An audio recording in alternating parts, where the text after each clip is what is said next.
Hi students, how are you? Again I am here, Amit sir, with a new chapter of class 10 civics, chapter number 4 today we'll discuss. I hope all you are fine. Our government, have uplifted some of the restrictions, but one thing you keep in mind that we have to become our own master. We have to be very much careful because this disease is not going to finish in a very recent future until and unless the vaccine is invented. So you are all requested to keep yourself clean all the time. Don't come out of your house without any purpose. Okay, and be safe because your safeness will also secure the life of your elders, because this disease is very much of different type. It may not affect us, but through us it may affect our elder members of the family. So all of you think about them and be safe, because if you are safe, your family is also safe. So stay tuned with me.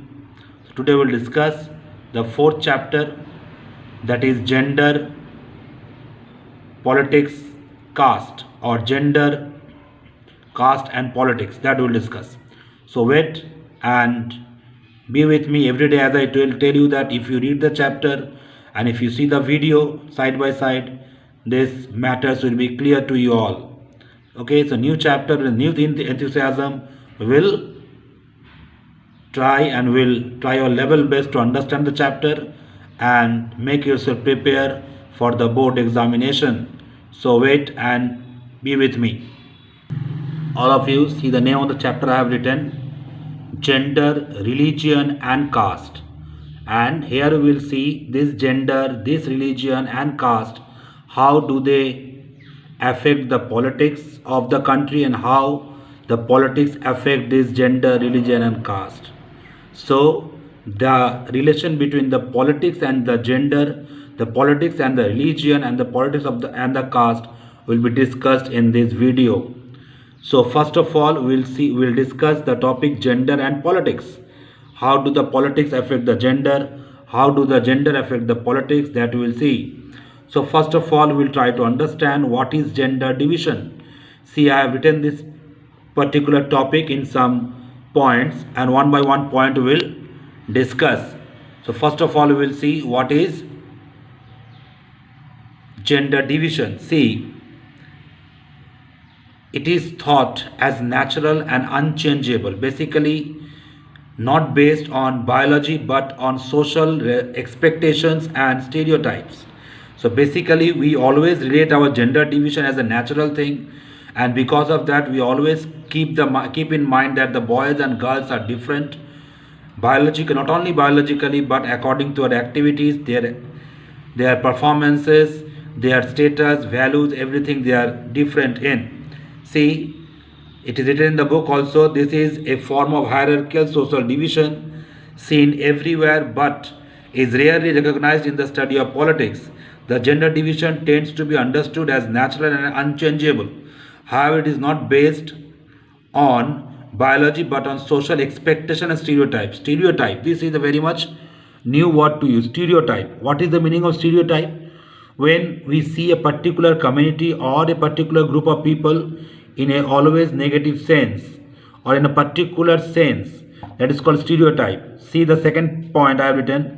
In our society, what we do all the time, we think that boys and girls are brought with different social values. Okay, the girls are different from the very beginning. You see, in our family, when the children they are been grown up, it is already taught to them the boys are different, the girls are different, the toys are different for the boys, the toys for the girls are different.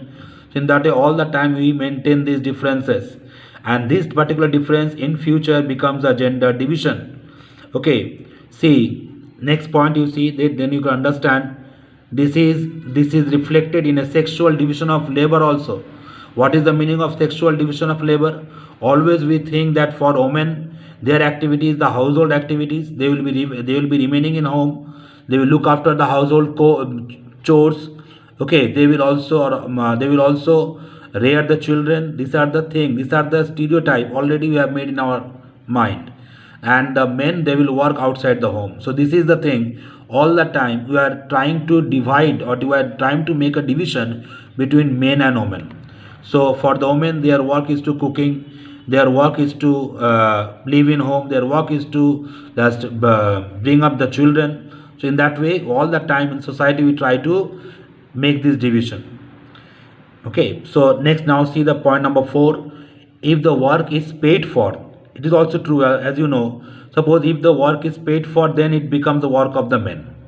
Suppose in home the woman will work, women cook, but if it is the marriage party or like that, if the payment is concerned, then men will be in front. So in that way, all the time, not only in the society, everyday life also, in our activity, if you see, there is a big division we create all the time. So about this division, how this division affect the politics, that we'll see. Okay, now we'll go to the next point.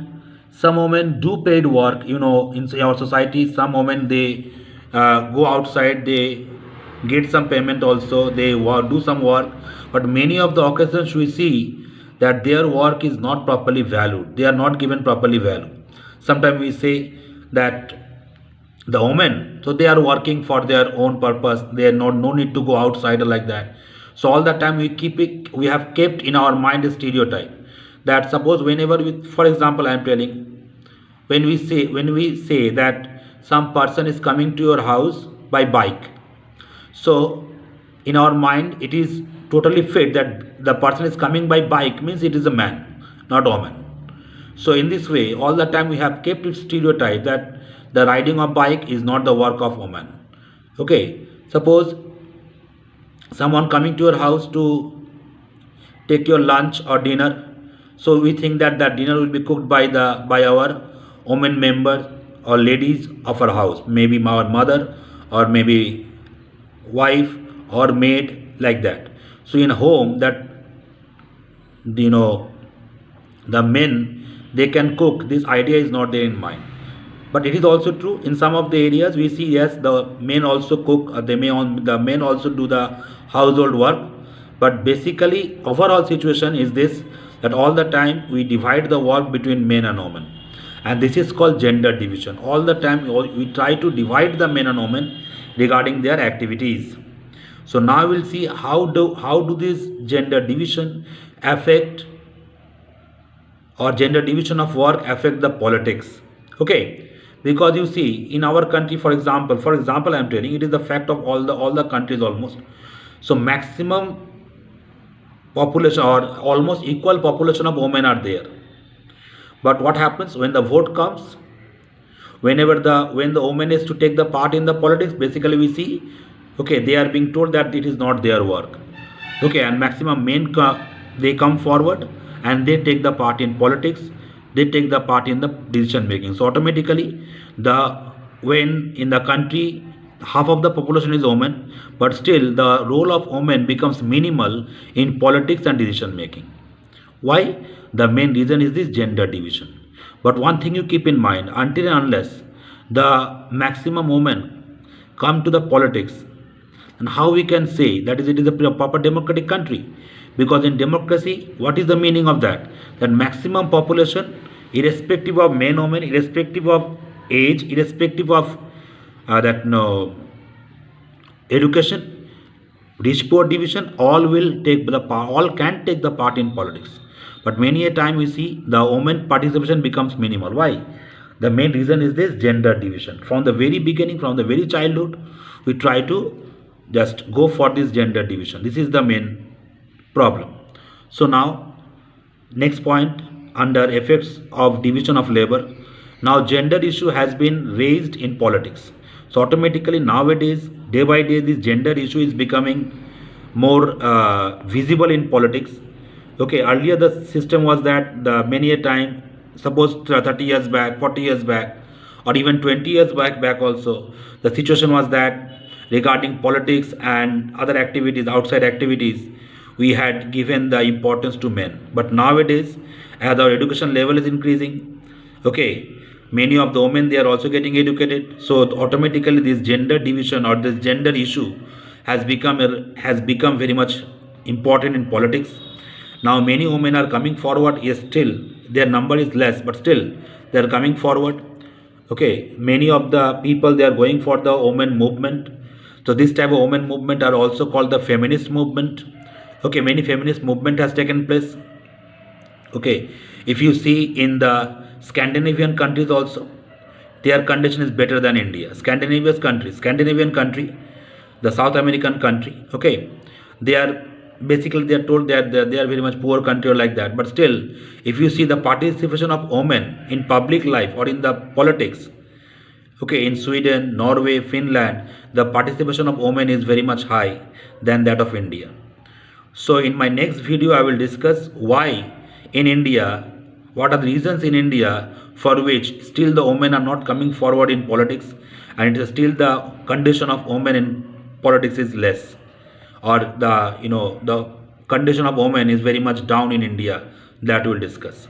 So I think the idea is clear. What we have discussed, that in our country, or not only our country, in many of the societies, it is very much difficult. It is a problem that from the very beginning we make one division between men and women.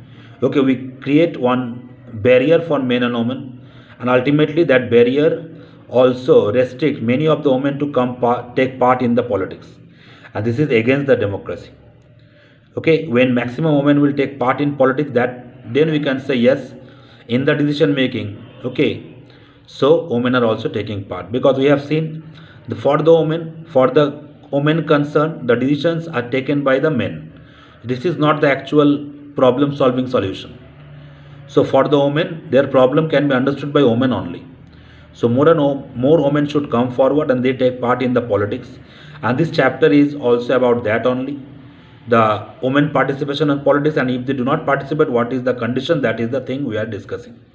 So today I have discussed the overall condition. Next video I will discuss the condition of women in India regarding the participation in politics or regarding their other aspects. So like every other videos, I have made some questions for you also here. 2-3 questions I have prepared. Okay, this question answer you can make. See, first of all, what do you mean by gender division? This answer you can make. Very important question. What is feminist movement? That is also important question. Already I have discussed. When the movement takes place by the women or for the women, it is called feminist movement. Next, name the Scandinavian countries where women participation in public life is very high. So this type of questions you can prepare. So I hope all will go through the video. Full video you will go through, and then you read the chapter as much part I have discussed. Okay, so this part will be clear, and in the next video I will discuss the next part of Indian situation. So for that time, stay safe, stay healthy. Goodbye.